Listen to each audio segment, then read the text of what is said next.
All right, Shalom Akim.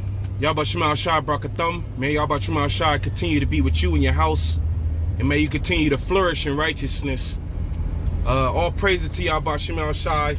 And double honor to the apostles of Great Millstone who have set aside their lives to serve the Lord and do it, whatsoever He will, so that they could receive salvation for themselves and build back the nation of Israel in the spirit of righteousness, And this is going to be another Be Inspired, number 8. And the title is Surely the Lord is with us, or surely the Lord has been with us, man. And this morning, what I'm considering is that this little experience of me walking with the Lord to the best of my ability, right? This little experience of, over a decade now, everything that the Yahawah Shema Shai been having the apostles of Great Millstone speak on and the different various brothers speak on has been coming to pass, and it's amazing to watch it. Now the secret is that if you haven't been around to be able to witness it, then it doesn't affect you as much as a person who's been around and witnessing these things. Now, when I first found my way when the Heavenly Father had grace on me to wake me up to what's going on in the world, I remember it wasn't even as many camps as you see today. Okay, not even as many GMS camps that we currently see today, which is a beautiful thing what we're seeing. But it's just amazing to have seen that the Heavenly Father said that He would, like Jeremiah 16:16, He gonna send for fishers and they should fish them. Also, I believe in the book of Baruch, it tell you that the Heavenly Father is gonna gather His sons through His words. You know what I mean? And seeing that has been a beaut.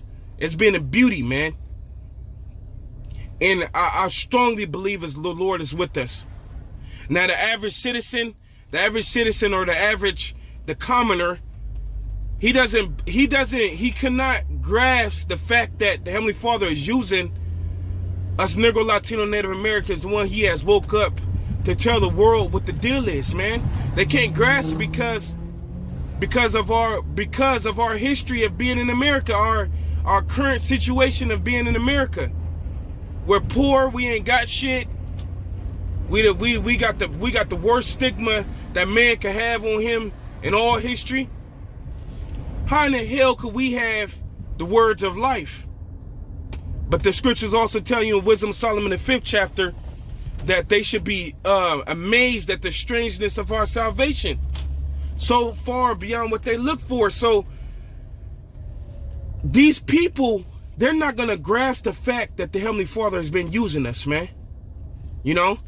We're nothing but niggers and spick and tomahawks and everything, every proverb you could think of. That's all we are to them, man. But it's all to the gravy. It's all fine because us that's in a circle, we know what's been going on. Like, just jumping back a couple years ago, I remember the world didn't believe that the Lord's Son would be considered a so-called Negro. I remember that we used to get hella backlash just for having that picture of Caesar Borgia. We used to always have to go into the picture of Caesar Borgia and explain to the world that the Heavenly Father's Son is a dark-skinned man. Nobody believed it, but now, through consistency and diligence, everybody's starting to see, okay, well, we know he's not an Edomite man. That's one of many things. How we tell the world about how Esau, how wicked he is, and how he wants to inject you and do all this extra shit to you. The world didn't think that the Edomite was this worse. And now they're starting to witness and see, oh yeah, this guy is something else. Yeah, the Spirit of the Lord has been using us men over here, specifically, I'm speaking for Great Millstone, to tell you what's going on here. You see? And now it's starting to flourish itself at an all-time high. And it's such a beautiful thing to witness, to see, and to know that the Lord is using you. And it's frightening at the same time. But at the same time too, it's like it's grace from the Lord that it's a privilege to even be able to do so. Because the Lord said he will do all these things. All right? And the Spirit of Yahawah, we've been telling you about everything that's coming to pass. And now we're seeing that RFID chip, which we believe to be the mark of the beast, it's finna show itself and it's going to come to pass. Why? Because these are not our words. These are the words of the Heavenly Father. And everything else you could think of that's been coming to pass, that the Lord's been using us to say to the world. You see? All right? Because the Most High is, he's definitely returning righteousness back to the planet Earth, and he's definitely doing everything he said he would do. As it is written, the scriptures say that his words should not come back void. You see? So over all these years, we've seen brethren wake up at an all-time high to the point where brethren are scattered throughout all the world. All the Americas, all the islands, all the throughout all the old world. You see? All right, Esau is showing his horns at an all-time high. You know what I mean? Our people is bugged out at an all-time high. We said all these things was we talked about all these things in the Spirit of Yahawah, letting y'all know what's going on. And then we're talking about, we clearly been starting with the apostles and elders, the great millstone, in the Spirit of Yahawah, been talking about how Jacob's trouble is fastly approaching, and now it's here. And more of the words that the Heavenly Father has been using us to speak is going to continue to come to pass, because these are not our words. We're just nothing but the ambassadors of the Heavenly Father and his beloved Son, man. It's it's just amazing to watch and see. This is Deuteronomy 18 and verse 18. It says, I will rise them up a prophet from among their brethren, like unto thee, and I will put my words in his mouth, and he shall speak unto them all that I should command him. Now, that prophet that Moses was talking about our Lord Yahawah. He was talking about Yahawah going way back during the time of the Exodus. And the Lord said he's going to rise up a prophet that shall speak his words for you.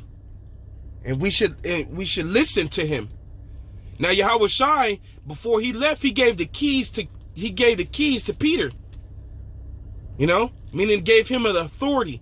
And he said, upon this rock shall the foundation be built, in other words. So now we are in that steed of Yahawah, because now Yahawah has passed down that baton to us, you know, and given us the authority to tell the world what's going on. And the world's supposed to be listening to what the prophets have to say. All right? It says, and it shall come to pass that whosoever will not hearken unto the words which I shall speak in my name, which he shall speak in my name, I will require it of him. But the prophet which shall... So if you don't listen to what Yahawah has said to do, and what Yahawah has commanded his men to say to do, the Lord's going to require it of you. All right? And that's why we say that if you don't listen, you're through. It says, but the prophet which shall... let me jump down to 22. It says, when a prophet speak in the name of the Lord, if the thing follow not, nor come to pass, that is the thing which the Lord have not spoken, but the prophet has spoken presumptuously, thou should not be afraid of him. Okay? And that's not with us. That's not so with us. You got a bunch of scoffers and a lot of accusations out there against us, but no.